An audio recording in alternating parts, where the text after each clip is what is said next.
أعوذ بالله من الشيطان الرجيم. بسم الله الرحمن الرحيم. يا أيها الذين آمنوا لا تلهكم أموالكم ولا أولادكم عن ذكر الله ومن يفعل ذلك فأولئك هم الخاسرون وأنفقوا مما رزقناكم من قبل أن يأتي أحدكم الموت فيقول رب لولا أخرتني إلى أجل قريب فأصدق وأكن من الصالحين ولن يؤخر الله نفسا إذا جاء أجلها والله خبير بما تعملون. Assalamualaikum warahmatullahi wabarakatuh. Alhamdulillah bertemu lagi teman-teman di channel Nasrus Sunnah. Baik teman-teman, kita akan angkat satu video berkaitan dengan Habib Umar Al-Hafiz, berhubungan dengan bacaan Al-Quran beliau. Apalagi beliau kemarin menjadi imam di Masjid Istiqlal. Dan teman-teman berapa kali sudah di request di kolom komentar berkaitan dengan bacaan Al-Quran beliau. Nah teman-teman, kenapa saya membaca Al-Quran di awal tadi? Bukan tujuan sama sekali untuk menyombongkan diri atau menganggap bacaan Al-Quran saya lebih baik daripada antum semua, atau menganggap bacaan Al-Quran saya lebih baik dari Habib Umar Al-Hafiz. Sama sekali tidak. Namun karena di sini kan saya akan membahas bacaan Al-Quran beliau, tentu saya harus bisa mencontohkan agar jangan sampai ada di kolom komentar yang mengatakan antum ini taunya mengkritik tapi tidak bisa mencontohkan. Nah di sini kita tidak akan bahas terlalu detail berkaitan dengan makharijul huruf atau masalah tajwidnya, karena ini akan memakan durasi yang terlalu panjang. Dan saya yakin antum pun sudah mengetahui teman-teman bahwa kriteria seperti Habib Umar Al-Hafiz ini, apalagi di masjid sebesar Istiqlal, mohon maaf sekali lagi, tentu tidak layak. Ini menurut pribadi saya, dan saya yakin banyak yang setuju dengan pendapat saya. Dan pasti sekelas Masjid Istiqlal ada imam rawatibnya. Dan teman-teman perlu ketahui bahwa Rasulullah mengatakan wa ahakum bil imamati aqra'uhum, dan yang berhak menjadi imam di antara kalian adalah yang paling baik bacaannya, baik dalam artian paling fasih secara makharijul huruf maupun tajwid. Teman-teman pasti sudah mengetahuinya. Ini dia teman-teman videonya.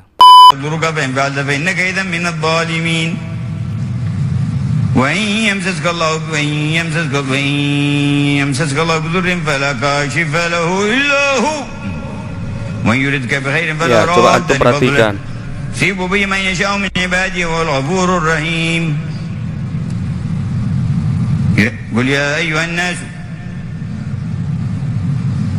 قل يا أيها الناس قد جاءكم الحق من ربكم فمن اهتدى فإنما يهتدي لنفسه ومن ضل فإنما يضل عليها وما أنا عليكم بوكيل واتبع ما يعليك واصبر حتى يحكم الله وهو خير الحاكمين. قل يا أيها الناس قد جاءكم الحق من ربكم فمن اهتدى فإنما يهتدي لنفسه ومن ضل فإنما يضل عليها وما أنا عليكم بوكيل واتبع ما يعليك واصبر حتى يحكم الله وهو خير الحاكمين. الله أكبر. Ya jujur saya pribadi dan mungkin antum juga, kita merasa ini bacaan yang begitu aneh ya. Nah, ini video yang pertama ini bukan di Istiqlal.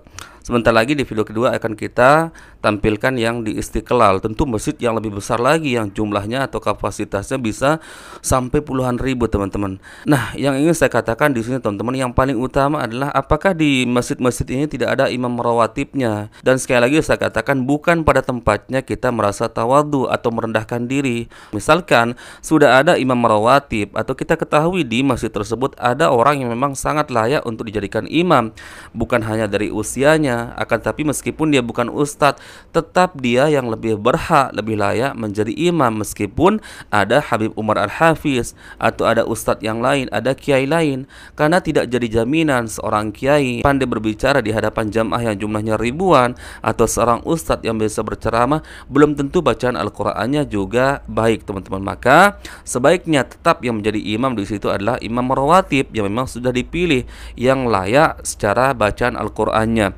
Baik, teman-teman, kita akan hadirkan video yang kedua dari Habib Umar Al-Hafiz ini di Masjid Istiqlal pada sholat subuh. Kita dengarkan. لقد رضي الله عن المؤمنين إذ يبايعونك تحت الشجرة فعلم ما في قلوبهم فأنزل السكينة عليهم وأثابهم Sama seperti video pertama, teman-teman, karena memang bacaan beliau seperti ini. ومغانم كثيرة يأخذونها وكان الله عزيزا حكيما وعدكم الله مغانم كثيرة تأخذونها فعجل لكم هذه وكف أيدي الناس عنكم ولتكون آية للمؤمنين ويهديكم صراطا مستقيما وأخرى لم تقدروا عليها قد أحاط الله بها وكان الله على كل شيء قديرا ولو قاتلكم الذين كفروا لولوا الأدبار ثم لا يجدون وليا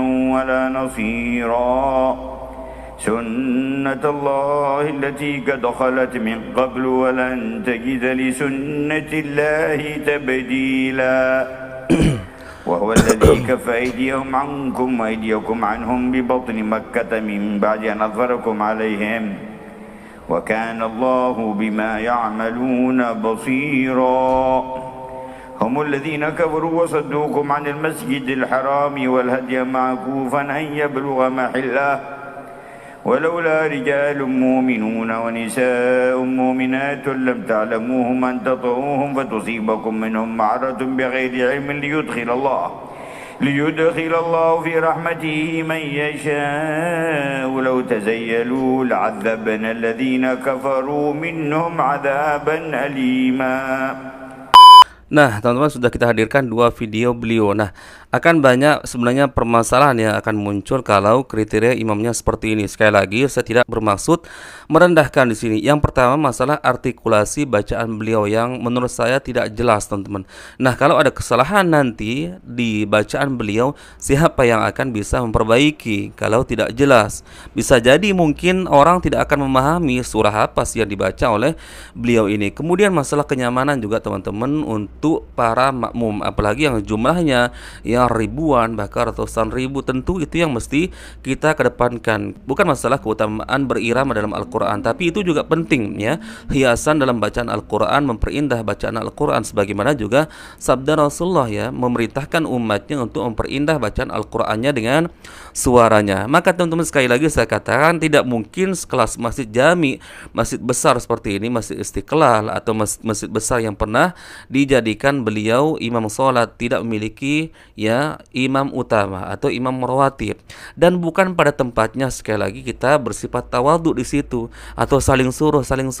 Enggak, teman-teman ya. Sebaiknya memang orang-orang yang sudah kita kenal di situ fasih, baik secara bacaan apalagi hafalannya juga banyak, itu yang mesti kita jadikan sebagai imam di dalam sholat. Bukan masalah senioritas, bukan masalah dia itu ustadz, bukan masalah dia kiai, apalagi bukan masalah dia itu seorang habaib. Tidak jadi patokan, teman-teman. Yang jelas untuk ukuran imam sholat berjamaah, teman-teman, apalagi sekelas masjid besar, tetap yang menjadi acuan atau kriteria utama adalah yang paling baik bacaannya. Nah, teman-teman, kita akan dengarkan ya penjelasan dari Ustadz Firanda berkaitan dengan kriteria atau berapa kriteria untuk dijadikan imam sholat berjamaah. Baik, teman-teman, kita simak videonya.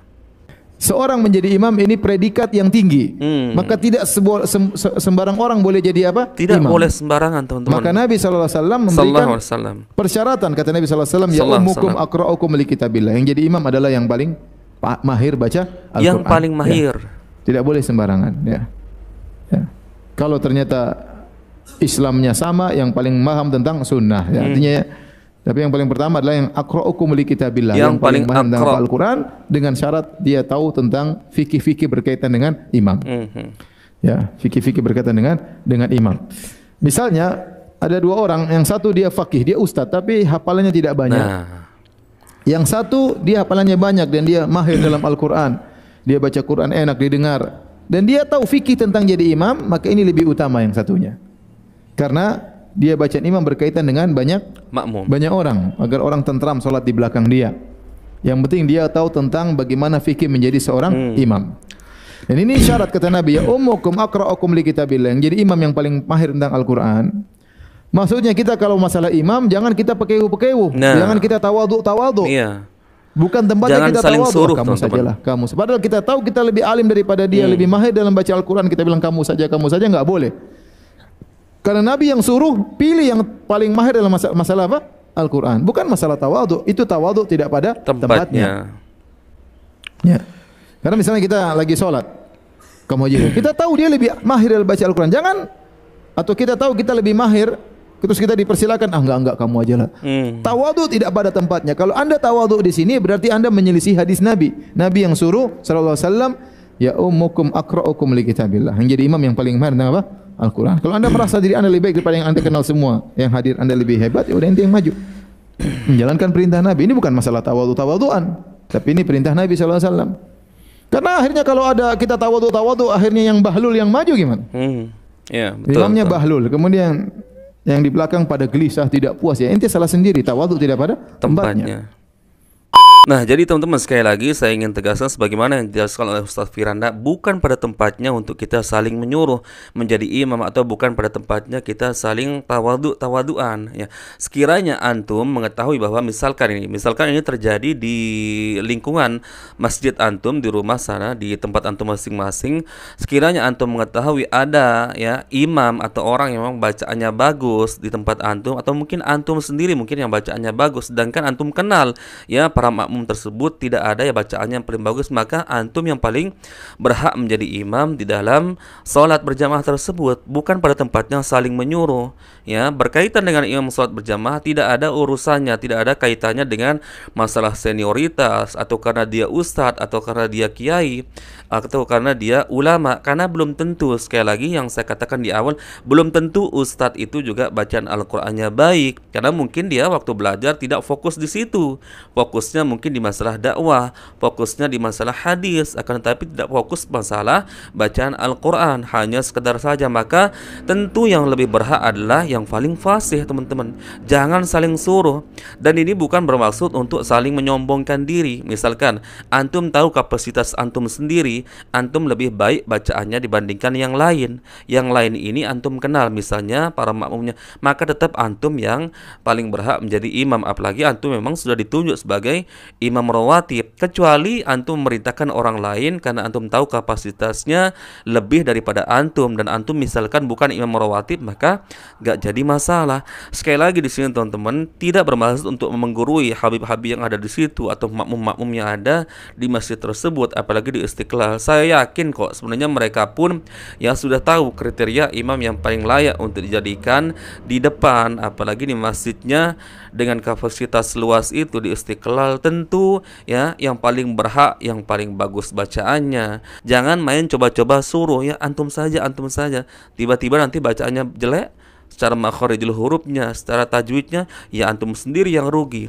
Siapa suruh antum main suruh-suruh? Maka dalam hal menjadi imam sholat berjamaah, apalagi masjid jami sekelas Istiqlal, tentu ya yang paling utama adalah orang yang antum sudah ketahui dia fasih bacaannya. Bukan masalah senioritas, bukan masalah dia ustadz, bukan masalah dia kiai, bukan masalah dia seorang habaib. Ya kenyataannya kan seperti ini. Nah teman-teman, ini yang sebenarnya sebenarnya mesti kita renungi atau pelajari, ya, bukan masalah senioritas, bukan masalah dia sebagai seorang habaib lalu dia yang lebih utama menjadi imam di masjid, apalagi ini masjid jami' sekelas Masjid Istiqlal. Semoga bisa dipahami teman-teman di sini, tidak bermaksud untuk saling menggurui atau menghina, sama sekali tidak. Barakallahu fikum.